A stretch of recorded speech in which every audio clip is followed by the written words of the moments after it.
ગુજરાતમાં છેલ્લા થોડાક જ સમયમાં 3 દીકરીઓ સાથે દુષ્કર્મની ઘટના બની અંગે જિગ્નેશ મેવાણી સરકાર પર ભડક્યા છે, જેની વિગતે વાત કરશું। નમસ્કાર, હું છું પ્રથમ મોદી, આપ જોઈ રહ્યા છો નિર્ભય ન્યૂઝ।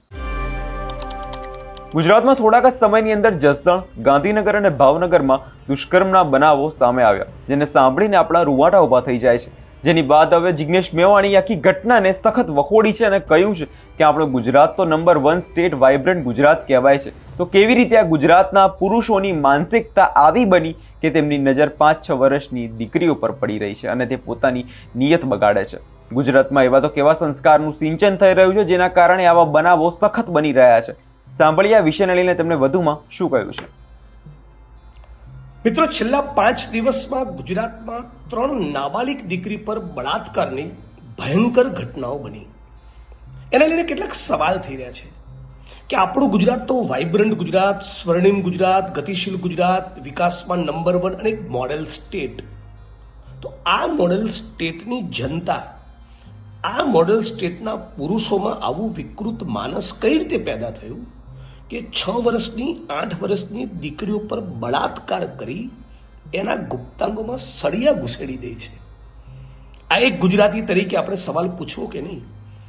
એવી કેવી આપણી ટેક્સ્ટ બુકો છે, એવા કેવા સંસ્કારનું સિંચન આપણા ગુજરાતમાં થઈ રહ્યું છે, એવું કેવું કલ્ચર, એવો કેવો માહોલ, સામાજિક રાજકીય માહોલ ગુજરાતમાં ઊભો થયો છે કે એક પુરુષને 6 વર્ષની, 8 વર્ષની, 10 વર્ષની, 12 વર્ષની દીકરી પર નજર બગાડતા, એના માટે સેક્સ્યુઅલ ઇન્ટેન્શનથી જોતા, એની પર બળાત્કાર ગુજારી એના ગુપ્તાંગમાં સળિયા ભરાવતા કોઈ શરમ નથી આવતી। આવું આપણું ગુજરાત કેમ બની રહ્યું છે? ફરી કહેવા માંગુ છું કે આવું એટલા માટે કદાચ બની રહ્યું છે કે ભારતીય જનતા પાર્ટીની સરકાર ગુજરાતની એક દીકરી બિલ્કિસ બાનુ, એની પર સામૂહિક બળાત્કાર થયો અને આ દીકરીની ઉપર સામૂહિક બળાત્કાર કરનારા બળાત્કારીઓને જેલમાંથી છોડી એમનું સ્વાગત, સન્માન કર્યું, એમને શાલ ઓઢાડ્યા, અબીલ ગુલાલ ઉડાડ્યા અને એને જે પ્રમાણે પોંખ્યા બળાત્કારીઓને, એના કારણે ગુજરાતમાં બળાત્કારીઓના હોંસલા બુલંદ બન્યા છે। બીજો સવાલ, રાજ્યના મુખ્યમંત્રી આખા પ્રકરણમાં એક શબ્દ કેમ નથી બોલ્યા? ટીએમસીની સરકાર છે વેસ્ટ બેંગોલમાં, ત્યાં થોડાક દિવસમાં ચૂંટણી આવવાની છે।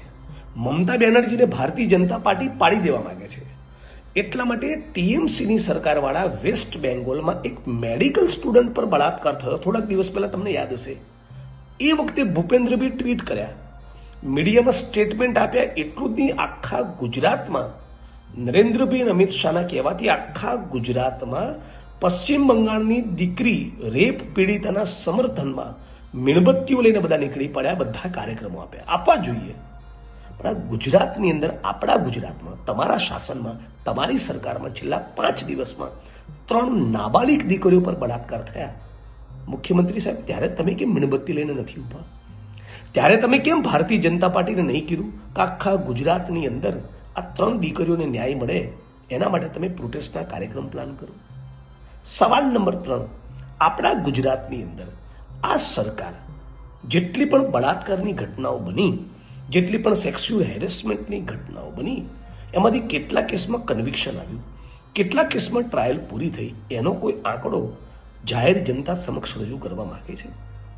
મને લાગે છે એક ગુજરાતી તરીકે આપણે બધાએ ડ્રગ્સની સાથોસાથ આ બેન દીકરીઓ પર થઈ રહેલા બળાત્કારના મુદ્દે પણ બુલંદ અવાજમાં બોલવું પડશે, બાકી ઇતિહાસ આપણને માફ નહીં કરે। ભૂપેન્દ્રભાઈ, દીકરીઓના બળાત્કારના મુદ્દે અને બરબાદ થઈ રહેલા યુવાનો, ડ્રગ્સમાં બરબાદ થઈ રહેલા યુવાનોના મુદ્દે તમારું મૌન, માફ કરજો, આખું ગુજરાત જોઈ રહ્યું છે। હર્ષ સંઘવી, ગુજરાતના ગૃહમંત્રી, એ પણ ગુજરાતની જનતાને, બેન દીકરીઓ, માતાઓ વિધવા ન થાય એના માટે ગુજરાતની જનતાને દારૂની લતે નહીં ચડવાનું, ડ્રગ્સના રવાડે નહીં ચડવાનું કોઈ અપીલ નથી કરતા। અને મુખ્યમંત્રી તરીકે તમે, માનનીય ભૂપેન્દ્રભાઈ, આ નાબાલિગ દીકરીઓ પર બળાત્કારના મુદ્દે પણ એક શબ્દ નથી બોલી રહ્યા। ગુજરાત તમને જોઈ રહ્યું છે। જિગ્નેશ મેવાણીનું કહેવું છે, જનતા હવે માત્ર દારૂ અને ડ્રગ્સ મુદ્દે જ નહીં, પણ આ માસૂમ દીકરીઓ પર જે દુષ્કર્મ કરવામાં આવી રહ્યું છે તેના સામે પણ અવાજ ઉપાડવો પડશે, બાકી ઇતિહાસ આપણને માફ નહીં કરે। આ વિષયને લઈને તમારું શું અભિપ્રાય છે તે કમેન્ટ કરી જરૂરથી જણાવજો અને અમારી ચેનલ નિર્ભય ન્યૂઝને લાઇક, શેર અને સબસ્ક્રાઇબ કરવાનું ભૂલશો નહીં.